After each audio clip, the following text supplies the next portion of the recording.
Hello everyone, welcome back to the FPL Wire. This is Pras and this is my team selection video for Gameweek 9. And as usual, I will start today with my previous week. I have nothing to say about the previous week, to be honest. I want to spend the least amount of time here. All I wanted to say is, look, there were two 50-50 decisions that I had, which was basically keep Saka or sell. I kept, didn't work out. And the second one was keep Diaz or sell. I kept, didn't work out. He was on the bench. So it was one of those weeks. Luckily, some of the competitors didn't do too much damage. So it was a low scoring week for everyone. I'm still happy with my rank. I'm still happy with my points. And I'm still happy with my team. But the one good thing was I took 3 free transfers going into the week. Coming into this week. And so with my 3 free transfers, I've made 2 already. And I talked about it in the main pod, which is basically I got in Palmer for Diaz and I sold Trent for 8 Nouri. 2 popular moves, nothing maverick about it. And I have a third free transfer where I'll talk to you guys about Saka and if I transfer him out to Son or not. So let's talk about the week in general that's coming up. I think the big game, the money game this week is obviously Man City. 3.35 expected goals, which is massive. It's more than even their Ipswich game in Game Week 2. I mean, Southampton are on the ropes. Seriously. I mean, this is a fixture where if, as Haaland owners, we don't get rewarded, then I don't know what will. And people who have Foden, again, I think you should be optimistic, especially if he starts. I think he'll start. And so from an attacking point of view, Man City, great if you have their attackers. Brighton, I don't know many people who have Brighton attackers these days. I mean, the beloved João Pedro isn't fit, and Welbeck also, there's a couple of doubts. But if Welbeck is fit, I think, if you have him, nice, good fixture. Chelsea are third, which is good to see. Even if it's a home fixture against Newcastle, I think the markets are catching up that Chelsea are a good attacking side and Newcastle are not a good defensive side, especially away from home. Then Brentford is the fourth one. You know, like I always say, above 2 expected goals is good and you should hope to get points finally. And so Brentford at home to Ipswich, 2 expected goals is good. You should expect Boomer to be involved in at least one of those if they get there. And then the other thing that stands out to me is Spurs are below 2. So it's not a huge upside game, this Crystal Palace away. But then if you're comparing to Arsenal, which is 1.5, there's still a little bit of a gap. But it's enough for somebody to think, maybe I'll hold on to my Arsenal. I don't need to make the shift this week. We will see. Liverpool are all the way down, 1.33. For all the things people are talking about, injuries and anything else, look, the markets are expecting a close game, something like a 1-1, and if anything, like a 2-1 Arsenal win, something like that. So this one is hard to call. So people who are ultra confident on Salah because Saliba is injured, I'm not that confident. It's a low-scoring game. That's what the markets are expecting. Clean sheet odds, look at that. Man City, 50%. Of course, we all know that is all fugazi. Yeah, they don't keep clean sheets. But, you know, if you have their defenders, this is a week to be a little bit hopeful because after that, there's nothing. Like, if I go below that, it's all between 33 and 25%, which is all low. Like, again, you expect maybe 1 or 2 of these guys to keep a clean sheet. So anything above Fulham, if you have their defender, fine. Spurs defenders are all right. Arsenal defenders are all right. Villa, Nottingham Forest, Brentford, Brighton, I think these are all good. So, or I should say they're all equally not that great. So I will have 2 Man City and 1 Brentford defender and possibly also Gabriel, which feels okay. But I think as usual, clean sheets difficult to call, even harder to call when the highest clean sheet odds are for Man City. And we're a little bit in flux with where Arsenal are. I still believe their clean sheets are coming. And a lot of their first 8 game weeks have been driven by either tough fixtures and or the red cards. But the guy I really want to talk to you guys about in this video is this dude. Haaland has got 1.36 expected goals, right? So let's do the math. If you're expected or 74% chance of scoring at least 1 goal, let's say he scores a goal. That's 4 points. 2 appearance points, that's 6. And we all know that Man City don't keep clean sheets, right? So if you don't keep clean sheets, all the more likelihood that he's in the bonus because the defenders and the goalkeeper don't get any bonus. So you're saying basically 2 or 3 bonus, 1 goal and appearance points. That's 8 to 9 points. If you remember, 2 years ago, Haaland was mass triple captained in one of the game weeks. He scored 10 points. Then he was again Mars triple captain in another week. He scored 4, where he gave away, or maybe 6, he gave away a pen to Mahrez. I remember that. And then some people triple captain Rashford for, maybe that was last year actually. No, that was the year before.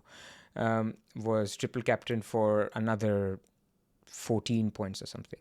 So what I'm trying to say is 9 points expected is pretty good for a single game week. When you add to that the fact that you will probably have to pick another single game week this year, or you'll have to make compromises, like mystery chip will have to be played in a single game week. Something will need to give because there's only 2 double game weeks this year. Then it makes the case for me that you probably get done with it. The negative of it is basically to say, look, I can do it later. I can do it for Palmer later. At the time, I will also find out what the mystery chip is. That's fine. But my counter to you is, right here, right now, you own Haaland. You know his minutes look reasonably secure. You know that it's a team, Southampton, which he's not going to play Ipswich and Southampton at home again. But Palmer will, Salah will. But how do you know at that time what Liverpool's form is, what Chelsea's form is? Is Palmer's minutes the same? They probably will be. But you have to, it's easy to say we'll do it later, but you also have to remember there are risks later as well. We could be at a time where, they're right in the middle of Champions League and the priority is the Champions League, or Palmer starts playing European games, or some of these teams get better. They change their manager and get better. So it's not so obvious that another week will be better. Yes, it could be similar. And so you could just say, look, I will give up. Maybe Palmer will be 1 expected goal. Salah will be 1.1 expected goal. I'll give up 0.26. It's not that big. I get it. That's fine. That's fine as an argument. But if I was to say right here, right now, which is the single game week in all season when you own the player that is looking good for minutes, that is playing a team that is completely on the ropes, then this is the fixture. Let's look at, game week 2 was a popular one. Some people played their triple captainship. This is basically for this season what we have seen in terms of expected goals for all the players. So for all the good fixtures, Palmer has not had a single game in which his per goals or expected goals were over 0.7. Salah has had a couple where he played Nottingham Forest at home, which was 0.84. So I can imagine when he plays Ipswich, that will come up to 0.9, or that may come up to even 1 when he plays Southampton, assuming Southampton still are a team that they are now. It's not that they find another manager and they improve. So that we have to keep in mind. So 1.36 is absolutely huge. The other 2 games in which he was over 1 is Ipswich at home, where he scored the hat-trick, which a lot of people I saw game week 2 that triple captained him. And then the other one was Haaland, again in game week 3, which was Brentford at home. Now, people will say KDB was there. And that's the reason he scored. When KDB left, he didn't produce the same. Look at game week 7 and 8 when he was around 0.96 and 1. Fair enough. If that's your position, don't do it. But my view is the 1.36 takes into account the current team. These are player projections that are released this evening, and that's what the market is trading on. Because for the KDB not being their factor, Southampton just conceded 3 goals to Leicester. So, that's the team that is there for the taking. That's the team, for me, it's basically their final game with their current manager. So, or close to final game. So it could be anything. And so I think the upside is there. The question then is, what is EO? Why would you captain Haaland when everybody else is going to captain him? So I have done a little bit of a maths exercise for you, which is basically, follow here if you can. Let's assume there's a game, an FPL game, which is just lasts 2 game weeks. Game week 1, game week 2.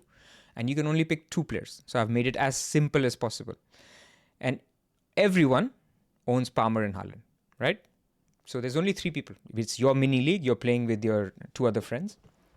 There's player A, who's basically called Haaland for life because he just captains Haaland, right? And in one of the game weeks, you can play a triple captainship as well. So what player 1 does is he plays triple captaincy on Haaland in game week 1 and then captains Haaland in game week 2.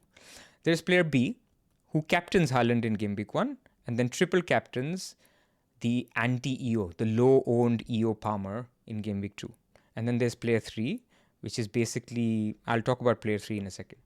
So here's what happens. In game week 1, Palmer scores 2 points, blanks.